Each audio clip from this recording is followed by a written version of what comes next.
मोज़र के अवलोकन को निम्न प्रकार से परिभाषित किया है। ठोस अर्थ में अवलोकन में कानों तथा वाणी की अपेक्षा नेत्रों के प्रयोग की स्वतंत्रता है। अवलोकन में मानवीय इंद्रियों का प्रयोग प्राथमिक सामग्री का संकलन, व्यवहारिक, अप्रत्यक्ष एवं अनुभवाश्रित अध्ययन एवं कार्य कारण संबंध पता लगाना, निष्पक्षता आदि शामिल है। अंततः अवलोकन एवं विचारपूर्वक किया जाने वाला सामूहिक व्यवहार का अध्ययन है।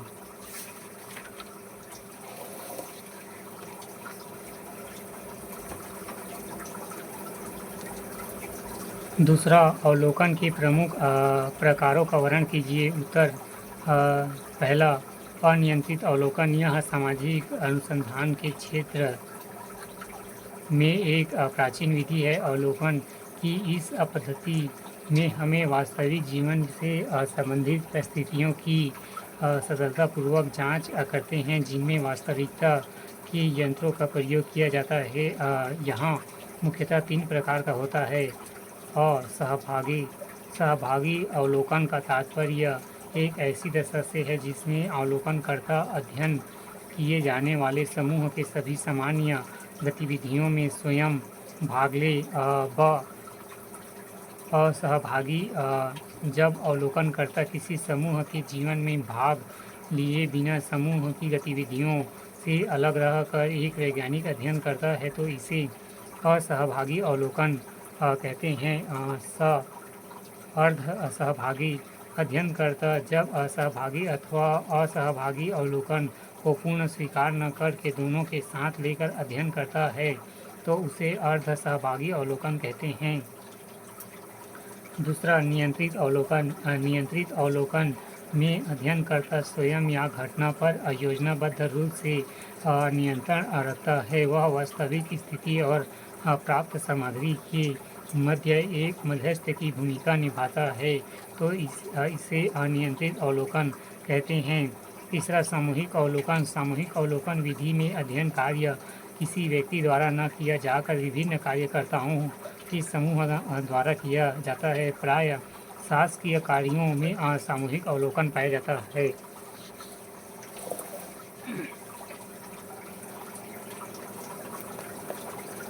छत्तीसगढ़ लोक सेवा आयोग मुख्य परीक्षा 2015 पुराने पाठ्यक्रम के प्रश्न पत्र 7 में भाग 2 समाजशास्त्र उत्तर की शब्द सीमा 30 अंक 2।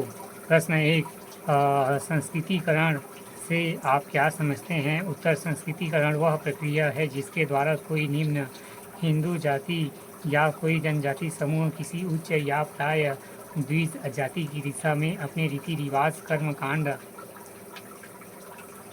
विचारधारा और पद्धति को बदलता है। प्राय ऐसे परिवर्तन के साथ ही वे जाति व्यवस्था में उच्च स्थिति में उच्चतर स्थिति के दावेदार बन जाते हैं जिन्हें स्थानीय समुदाय पूर्व में प्रदान करता आया हो। प्रश्न 2, वस्तुनिष्ठा की अवधारणा स्पष्ट कीजिए। उत्तर, सामाजिक शोध के अंतर्गत वस्तुनिष्ठा से आशय कोई घटना जिस रूप में घटित हुई उसी रूप में अध्ययन करना ही वस्तुनिष्ठता कहलाती है, जिसका मुख्य उद्देश्य सामाजिक शोध में वैधानिकता को प्राप्त करना होता है। प्रश्न 3, सामाजिक असमानता क्या है? उत्तर, सामाजिक असमानता का अर्थ व्यक्तियों को अपने व्यक्तित्व के पूर्ण विकास के समान अवसर प्राप्त नहीं होना, समाज में विशेष अधिकारों का पाया जाना, जन्म, जाति, प्रजाति, व्यवसाय, धर्म, भाषा, आय, संपत्ति के आधार पर अंतर पाया जाना।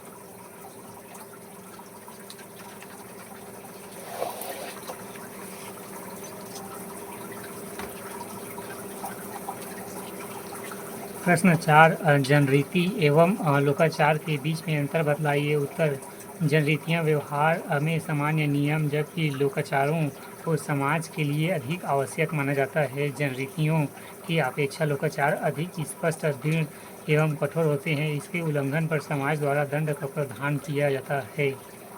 या